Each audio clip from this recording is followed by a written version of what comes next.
Board ವಿಚಾರದಲ್ಲಿ ಬಂದ್ಬಿಟ್ಟು documents ಆಗೋಗಿದೆ, ಇದಾಗೋಗಿದೆ, ಅದೋಗಿದ್ದ ಮಾತಾಡ್ತಾ ಇದ್ದಾರೆ ಜನ. ಯಾರಾದ್ರೂ ಡಾಕ್ಯುಮೆಂಟ್ಸ್ ಕೊಡಿ ಡಾಕ್ಯುಮೆಂಟ್ಸ್.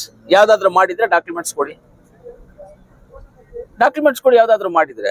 ಯಾವ್ದು ಮಾಡಿಲ್ಲ, ಏನು ಇಲ್ಲ. ಬಿಜೆಪಿ ಸರ್ಕಾರ ಇದ್ದಾಗ ಒಗ್ಬೋರ್ಡ್ ಎಲ್ಲೆಲ್ಲಿತ್ತು ಅದನ್ನೆಲ್ಲ, ಇವಾಗ ಎಕ್ಸಾಂಪಲ್ ಒಂದ್ ಹೇಳ್ತೀನಿ, ಒಗ್ಬೋರ್ಡ್ದು ಹಳೇ ಜಾಗಗಳೇನಿತ್ತು ಅದನ್ನ ಬೇರೆಯವ್ರು ಆಕ್ಯುಪೈ ಮಾಡ್ಕೊಂಡಿರ್ತಾರೆ, ಅದನ್ನ ಇವರು ರಿಟರ್ನ್ ಮಾಡ್ಕೊಳ್ತಾ ಇದ್ದಾರೆ ಅನ್ಕೊಳ್ಳಿ.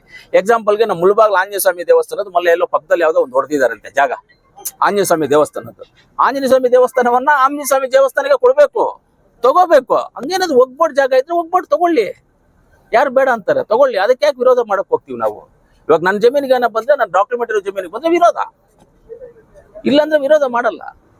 ಯಾಕೆ ಮಾಡ್ಬೇಕು ವಿರೋಧ ಅಂತ? ಅದಕ್ಕೇನಾದ್ರು ಇದ್ರೆ ನನ್ನನ್ನು ಕೇಳಿ ನಾನು ಆನ್ಸರ್ ಮಾಡ್ತೀನಿ ಕರೆಕ್ಟ್ ಆಗಿ. ಆ ಬಿಜೆಪಿ ಅವ್ರದ್ದು ಅದೇ ಕೆಲಸ ಬಿಡ್ರಿ, ಅವ್ರಿಗೆ ಏನಾದ್ರು ಒಂದು ಹೇಳ್ತಾ ಇರ್ಬೇಕು, ಏನೋ ಒಂದು ಮಾತಾಡ್ತಾ ಇರ್ಬೇಕು.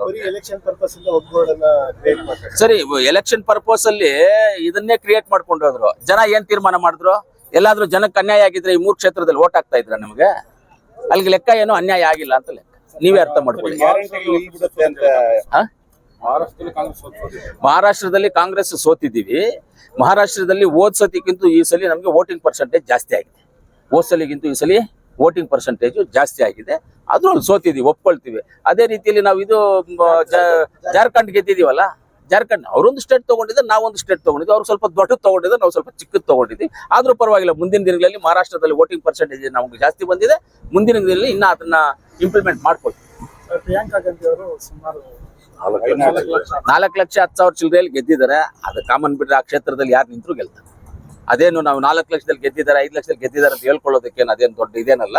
ಯಾರು ನಿಂತರೂ ಅಲ್ಲಿ ಗೆಲ್ತಾರೆ. ಆ ಕ್ಷೇತ್ರ ಅಂತ ಕ್ಷೇತ್ರ ಕಾಂಗ್ರೆಸ್ ಪರವಾಗಿರುವಂಥ ಕ್ಷೇತ್ರ.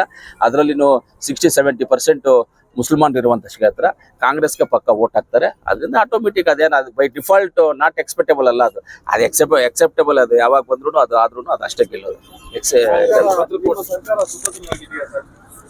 ಸರ್ಕಾರ ಹೆಂಗ ಸುಭದ್ರವಾಗಿಲ್ಲ. ಇವಾಗ 2 MLA ಜಾಸ್ತಿ ಆಗಿದ್ದೀವಿ.